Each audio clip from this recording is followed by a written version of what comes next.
이사야 63장의 말씀은 에돔이라고는 나라에 대한 하나님의 심판의 말씀입니다. 그리고 하반절부터 7절부터 64장까지는 이스라엘 백성들이 하나님 앞에 드리는 회개와 간구, 그런 기도의 내용이 쭉 나와 있습니다.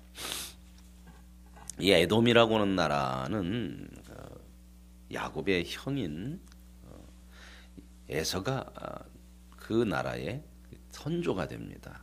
그 에서를 통해서 세워진 그런 나라인데, 성경에는 이 에돔이 항상 이스라엘의 대적으로 이렇게 나옵니다. 그래서 하나님을 대적하는, 그러한 이스라엘 백성을 대적하여 하나님을 대적하는 그러한 나라로 이렇게 나오는데, 오늘 그 나라에 대한 하나님의 심판의 말씀이죠. 에돔에서 오는 이 누구며 붉은 옷을 입고 보스라에서 오는 이가 누구냐. 이게 보스라라고 하는 것은 에돔의 수도였습니다. 수도. 그래서 이제 그 수도를 하나님께서 이 에돔을 심판하신다. 그 심판하는 모습을 포도즙 틀에 포도를 넣고 밟는 것처럼 그런 묘사를 하고 있거든요. 그러면 포도즙이 튀어서 옷에 묻고 그 붉은 것이 꼭 피처럼 이렇게 보이는 것인데, 그와 같이 이렇게 하나님께서 에돔을 이렇게 심판하신다. 하나님의 백성을 대적하고 하나님을 대적하는 이런 나라를 심판하신다는 그런 내용의 말씀입니다. 7절부터는요, 이제 하나님의 백성들이 회개와 간구의 기도를 드리는 내용들인데, 내가 여호와께서 우리에게 베푸신 모든 자비와 그의 찬송을 말하며 그의 사랑을 따라 그의 많은 자비를 따라 이스라엘 집에 베푸신 큰 총을 말하리라. 하나님의 사랑과 자비, 하나님의 은혜, 이것을 기억하면서 지금 하나님 앞에 기도하는 그런 내용들이죠. 하나님이 뭐라고 말씀하냐면, 그들은 나의 백성이고 거짓을 행하지 아니하는 자녀라. 이렇게 하나님이 말씀하신다는 겁니다.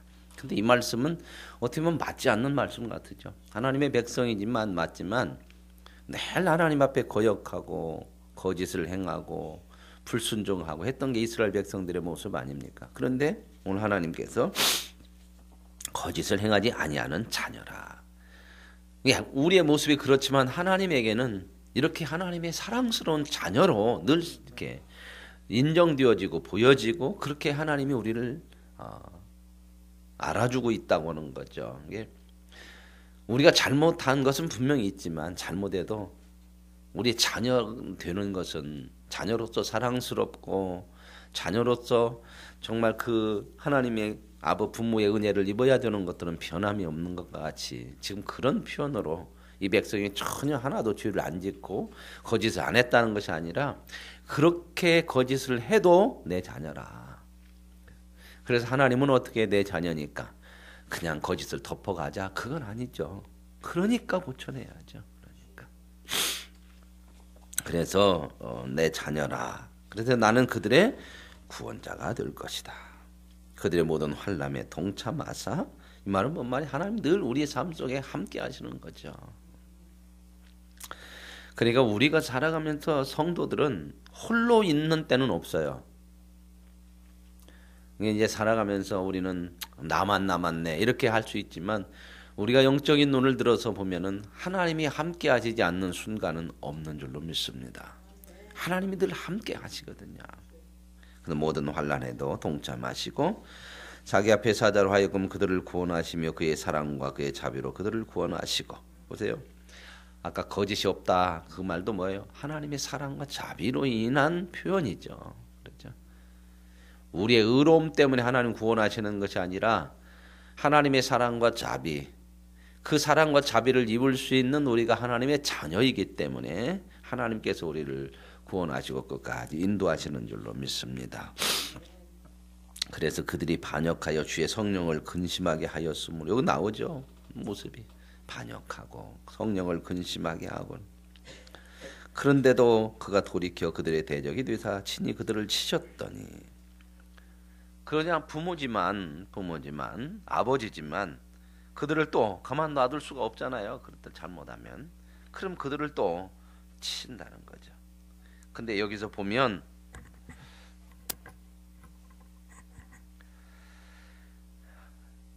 그들의 대적이 돼서 누가 그들의 대적이 된다고 내게 나와요? 하나님이 친히 그들의 대적이 된세요. 하나님이 친히 그들의 대적이 되어서 친히 그들을 치셨다.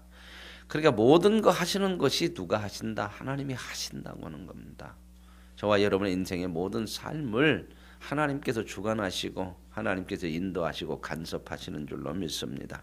이것을 깨닫고 살아야 되는 거거든요. 이건 모르는 사람들은 우연이요, 뭐 살다 보면 그렇게 되는 일이요. 그런데 우리는 믿음을 가진 하나님의 백성이기 때문에 모든 것들이 하나님의 손에서 이루어지고 있음을 믿기 때문에 우리는 그러한 하나님이 모든 것의 주가 되시고 섭리하시고 하나님이 간섭하심을 믿습니다. 11절에 백성이 옛적 모세의 때를 기억하여 이르되 백성과 양떼의 목자를 바다에서 올라오게 하신 이가 이제 어디 계시냐. 그러면서 이제 하나님을 이제 기억하면서 하나님 앞에 간구하는 내용이죠. 백성과 양떼의 목자를 바다에서 올라오게 하신 이가 어디 계시냐. 뭘 생각나게 하세요? 어느 사건을 생각나게 하세요? 네? 출애굽에서요, 홍해에서 바다에서 이렇게 건져내고 하던 그런 때를 좀 기억하게 하죠. 또 어떤 모습을 또 여기엔 또 담겨져 있냐면 이 백성과 양떼의 목자가 누구예요? 출애굽할 때 백성과 양떼의 목자가 누구죠? 모세죠, 모세. 그리고 여기 나왔잖아요. 모세의 때를 기억하여 백성과 양떼의 목자를 바다에서 올라오게 하시니. 모세의 이름이 뭔 뜻이에요? 물에서 건졌다고 하는 거죠. 그런 의미도 있어요. 말하자면 모세를 바다에서 건져낸 거예요. 모세를, 그 목자, 백성의 목자인 모세를 물에서 건져낸 거, 그런 의미도 있고, 출애굽 때 이스라엘 백성들, 모세를 통해서 이스라엘 백성들을 그 바다에서 이끌어내시는 거.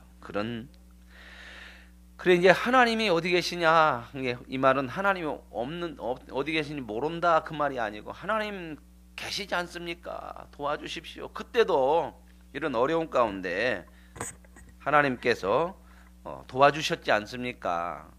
그때 하나님께서 그 바다 가운데서 건져내시지 않습니까? 그 하나님 어디 계십니까? 우리를 도와주세요. 그런 내용이죠. 그 다음에 이제 계속해서 그런 얘기가 나와요. 13절에 그들을 기품으로 인도하시되 광야에 있는 말같이 넘어지지 않게 하시니가 어디 계시냐.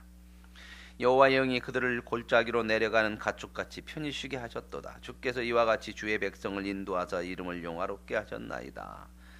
하나님께서 이렇게 인도하셨으니, 전에도 그렇게 인도하셨더니 하나님 지금도 인도해 주실 것을 믿습니다 하고 기도하는 그런 내용이 있죠. 저와 여러분의 인생의 삶 속에 이스라엘 백성들은 이렇게 과거의 역사들을, 선조들의 역사를 기억하면서 하나님 앞에 기도하죠. 저와 여러분은 더 확실한 기억들이 있죠. 뭐가 있어요? 하나님께서 십자가를 통해서 저와 여러분을 구원하셨기 때문에, 구원하셨다면 앞으로의 저와 여러분의 인생은 하나님께서 늘 함께 하시고 세우시고 영광의 자리에 온전하게 만들어내시는 하나님이 되어주신 줄로 믿습니다. 그러면 15절에 주여 하늘에서 굽어 살피시며 주의 거룩하고 영화로운 처소에서 보옵소서. 주의 열성과 주의 행하신 행동이 이제 어디 있나이까. 하나님 이렇게 행하지 않으셨습니까? 그런 표현들을 하면 이제도 해주십시오 하는 그런 기도를 드리는 거죠. 주께서 베푸신 간곡한 자비와 사랑이 내게 그쳤나이다. 하나님 도와주십시오. 그런 어려운 상황 속에서 지금 기도하는 그런 내용이죠. 주는 우리의 아버지시라. 이렇게 우리가 기도할 수 있는 이유는 우리가 하나님 앞에 자격이 있어서 하는 게 아니에요. 기도라는 게, 신앙이라는 것은 자격으로 하는 게 아니야. 관계로 하는 거예요. 관계. 주는 우리의 아버지시라. 보세요. 아브라함은 우리를 모르고 이스라엘은 우리를 인정하지 아니할지라도, 아브라함은 이스라엘 백성의 민족의 조상이죠. 믿음의 조상이죠. 행여 우리 조상들이 우리를 잊어버리고 인정하지 않을지라도 여호와는, 주는 우리의 아버지시니, 그러니 그럴 수가 없다. 이런 기도는 참 좋은 기도예요. 이게 믿음이. 우리가 기도를 이런 식으로 해야 되는 거거든요. 우리가 하나님 앞에 잘못했을 때 회개하는 건 좋아요. 회개는 해야 돼요. 그러나 하나님 나를 버리셨죠. 내가 이런 모습으로는 이제는 앞으로는 하나님 앞에 설 수가 없습니다. 그러고 뒤로 물러간다든지 신앙에다 낙담해서 하나님에게서 멀어진다든지, 이건 하나님이 기뻐하시는 것이 아니에요. 하나님에 대해서 아직 모르는 거예요. 아버지신데요. 그죠? 어떤 때가 더 마음이 하나님이 아프시겠어요? 잘못했다고 안 나오는 게 더 마음이 아프겠습니까? 아니면 잘못했어도 아버지, 그래도 아버지니까 이렇게 나와야 되겠습니까? 그래서 이제 18절에 주의 거룩한 백성이 땅을 차지한 지 오래지 아니하여 우리 원수가 주의 성수를 유린하였으며, 이스라엘 백성들이 경험한 거죠. 나라도 뺏기고 성수도 다 쫓기고, 우리는 주의 다스림을 받지 못하는 자 같고 주의 이름으로 일컬음을 받지 못하는 자 같이 되었다. 이런 경험들을 통해서 지금 이런 아픔들 속에서 하나님 앞에 기도하는 내용이죠. 그래서 하나님, 여기 64장은 계속 이어지는 기도예요. 하늘을 가르고 강림하시고 주 앞에서 산들이 진동하기를 불이 섭을 사름같이 하나님께 강림하사, 3절에도 보면 강림하사 우리에게 함께하여 주시옵소서. 우리와 함께 하셔서 우리를 도와주옵소서. 그래서 4절에 그렇게 고백하죠. 주 위에는 자기를 낭망하는 자를 위하여 이런 일을 행하신 신을 옛부터 들은 적도 없고 귀로 들은 자도 없고 눈으로 본 자도 없다. 하나님밖에 없습니다. 그래서 이사야가 이런 표현들을 또 했었죠. 43절 여호와를 앙망하는 자는 새 힘을 얻으리니 독수리가 날개치며 올라감 같을 것이요 뛰어가도 곤비치 않고 걸어가도 피곤치 아니하리로다. 그런 표현들을 하죠. 저와 여러분에게 하나님이 없는 순간은 없습니다. 내 자신의 형편과 수준, 내 자신의 모습을 가지고 하나님을 판단해서는 안 돼요. 하나님의 사랑이 내 수준 때문에 줄어들거나 바뀌어지는 일은 없어요. 우리는 자꾸 우리 자신의 한계 속에서 하나님을 자꾸 봐요. 그러죠. 내 모습 가지고 하나님을 자꾸 생각해요.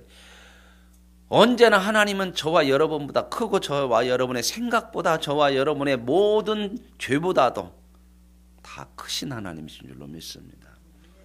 그런 모든 것들을 하나님이 감당하세요. 저와 여러분을 아직 죄인 되었을 때 사랑하시고 구원하셨다면 이제 그보다 더 나빠지는 일은 없어요. 구원받아서 하나님의 사람 된 이상. 그래서 우리는 하나님 앞에 언제나 기도할 수 있죠. 이런 고백이에요. 주 위에는 자기를 낭망하는 자를 구원할 자 없습니다. 이 말은 뭔 말이에요? 다 세상이 버리고 아무런 희망이 없다고 하더라도 주님만은 우리의 구원자고 희망이 됩니다. 그 고백이죠.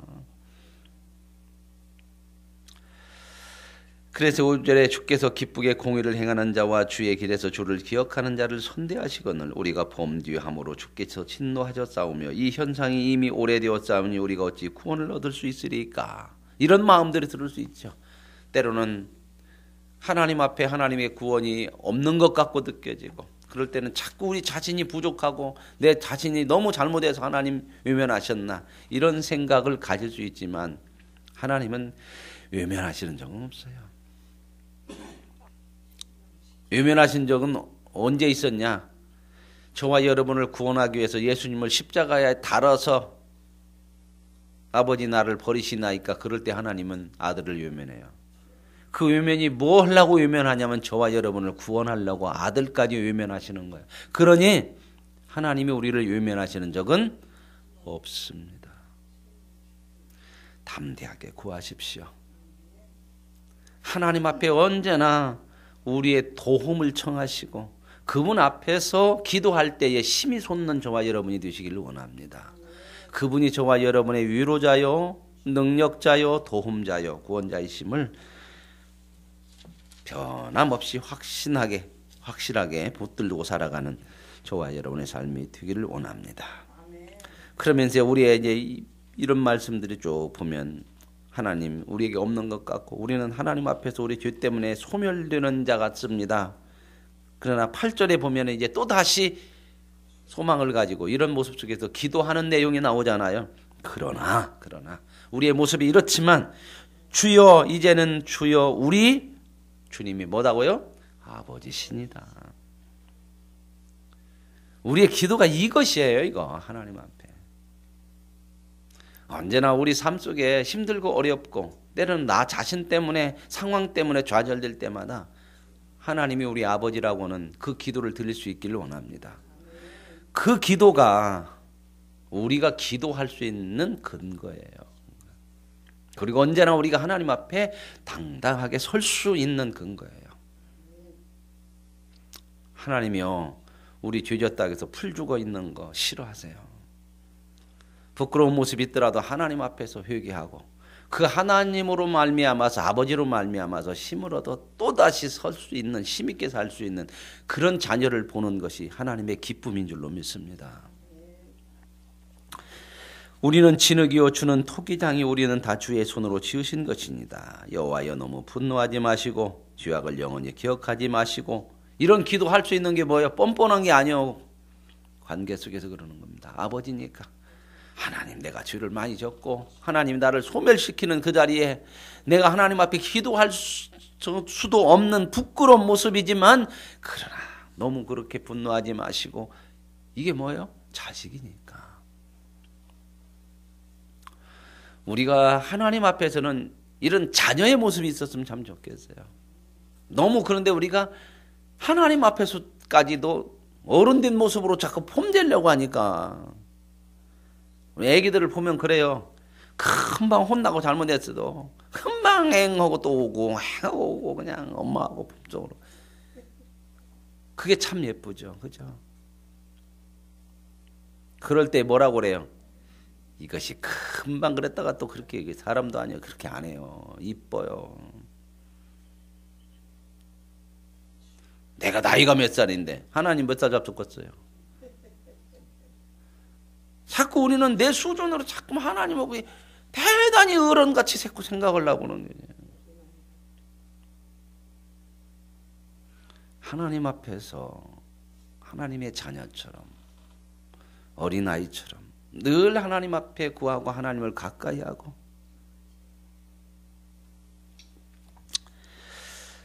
그래서 우리가 하나님 죄악을 영원히 기억하지 마시고 구하오니 보시옵소서. 다 우리는 주의 백성 아닙니까?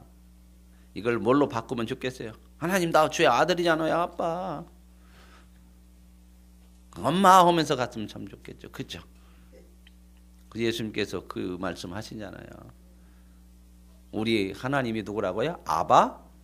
아버지. 그 말 뭔 말인지 아세요? 아바, 아버지가 아빠라는 말이 아빠. 우리의 아빠. 크면 아빠라고 잘 안 쳐. 그죠? 오늘 이 새벽에는 하나님 앞에 아빠하고 한번 기도 한번 해보세요. 참 푸근하고 든든하고.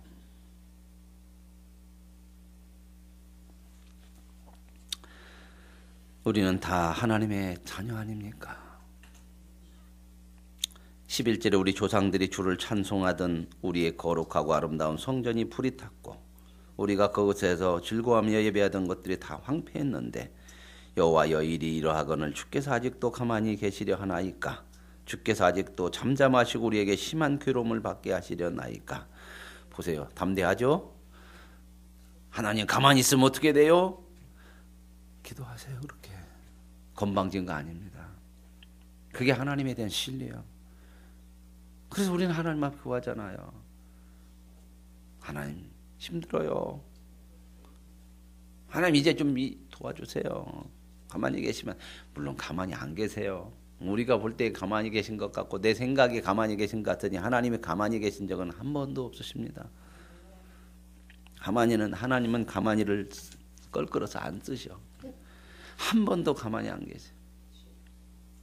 그게 뭐예요? 표현이 시편 126편. 여호와는 너를 돕는 자시라.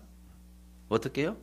우편에서 그늘에 대고 졸지도 않고 주무시지도 않고.